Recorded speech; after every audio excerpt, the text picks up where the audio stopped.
How to fix duplicate without user selected canonical issues in Google Search Console. I have blurted the screenshot because we're still working on this website, but I'm going to create a tutorial for RankYa followers who are experiencing duplicate without user selected canonical. What that means and how you meant to approach fixing it. URL inspection tool is your friend. And under indexing, you will see that there is user declared canonical equals none. Therefore, Google then has selected its own canonical version of the URL. What does that mean?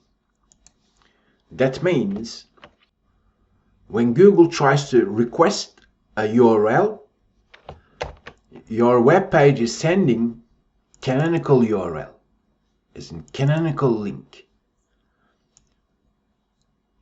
But that particular report is telling you the URL that is having the problem is actually missing this line, as in the canonical tag.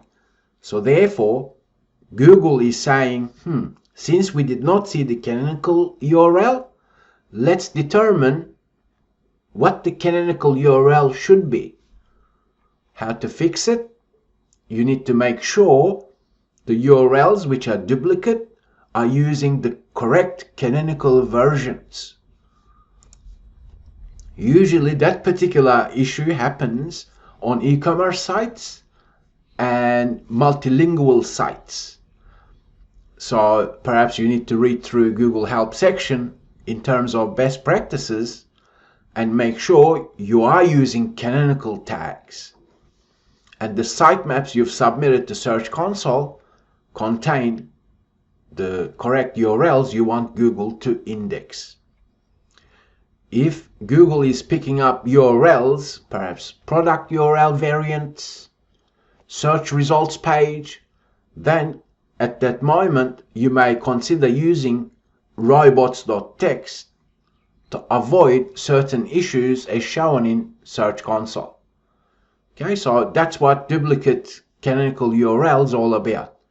Basically, Search Console is saying to you, you know what, there is an issue with some URLs because they are duplicate, as in Google can see the duplicate version or near duplicate elsewhere on the website, as in on different URLs. So therefore, it's looking for canonical URL, but it's not seeing it. So you want to set up the canonical URLs correctly. I thank you for learning with RankYa, and I'll talk with you in the next video session.